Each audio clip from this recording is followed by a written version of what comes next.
নমস্কার বন্ধুরা, সাগরিকা রান্নাঘরে আপনাদেরকে অনেক অনেক ওয়েলকাম। আজকের রেসিপি হলো সয়া পোলাও। পোলাও বানানোর জন্য আমি একটি পাত্রে জল নিয়ে নিয়েছি। জলটা সামান্য গরম করে নিয়েছি। উষ্ণ গরম করে নিয়ে আমি এর মধ্যে সয়াবিনগুলো ভিজিয়ে রেখে দেবো 10 থেকে 15 মিনিটের জন্যে। এবার আমি রাইসটা নিয়ে নেব। চালটা ভালো করে ধুয়ে নেব। চাল আমি 3 কাপ, এখানে চায়ের কাপের অনুযায়ী 3 কাপ চাল নিয়েছি। চালটাকে ভালো করে ধুয়ে আমি 30 মিনিটের জন্য ভিজিয়ে রেখে দেবো। এদিকে আমার সয়াবিনটা ভালোভাবে ভিজে গেছে। সয়াবিন থেকে আমি একটুও জল রাখবো না, ভালো করে জল ছেঁকে উঠিয়ে নিলাম। এর মধ্যে আমি সামান্য টক দই,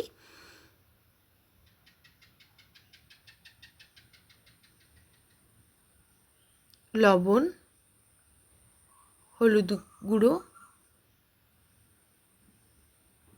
জিরে গুঁড়ো, ধনে গুঁড়ো আর গোলমরিচের গুঁড়ো, এটা আমি ভালো করে ম্যারিনেট করে রেখে নেব।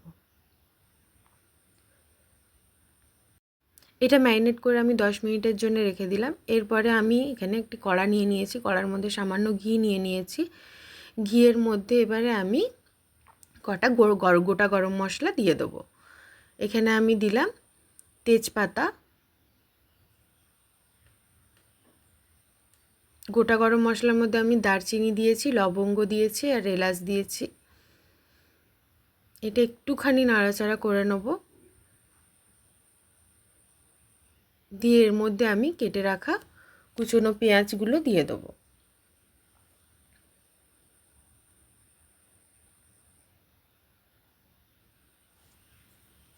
পেঁয়াজগুলো একটু লাল লাল করে ভাজা হয়ে গেছে। এর মধ্যে এবার আমি লবণ দিয়ে দেবো, আদা বাটা,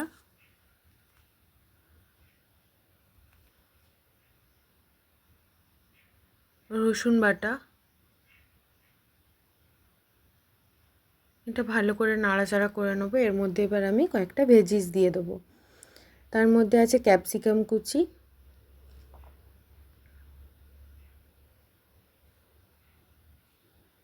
টমেটো কুচি,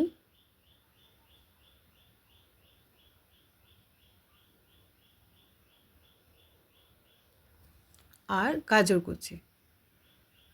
আপনাদের কাছে আরও ভেজিটেবলস থাকলে আপনারা দিতে পারেন। এটা ভালো করে নাড়াচাড়া করে নেবো, একটু নরম হয়ে যাবে।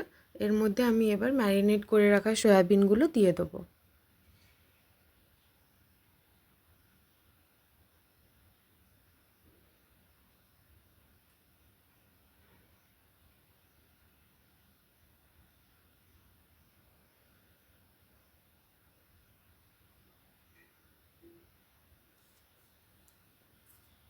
এবার আমি এটাকে ঢাকা চাপা দিয়ে ভালো করে কষিয়ে নেব, সয়াবিনটা থেকে যতক্ষণ না একটু তেল বেরিয়ে আসছে।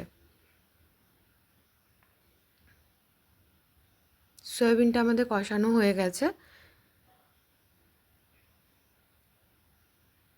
দেখুন এর মধ্যে থেকে কি সুন্দর হালকা তেল বেরিয়ে এসছে উপর থেকে। সয়াবিনটা আমি ভালো করে কষিয়ে নিয়েছি। এবার আমি এর মধ্যে ভিজিয়ে রাখা চালটা, যেটা আমি 30 মিনিট আগে থেকে ভিজিয়ে রেখেছিলাম, ওই চালটা দিয়ে একটুখানি নাড়াচাড়া করে নেবো। দিয়ে তার মধ্যে এবার আমি জল দেব।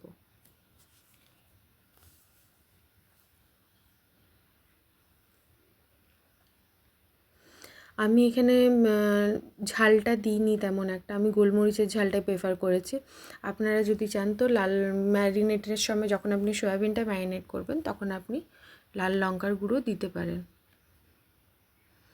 আমি এখানে 3 কাপ চাল নিয়েছিলাম। 3 কাপ চালের অনুযায়ী আমি 6 কাপ জল দেবো। চাল যেটা নেওয়া হবে তার ডবল জল দিলে ভাতটা ঝরঝরে হবে। এবার আমি এটা ঢাকা দিয়ে 15 মিনিট হতে দেবো। 15 মিনিট বাদে দেখুন আমি ঢাকাটা খুললাম। পোলাওটা আমার হয়েই গেছে।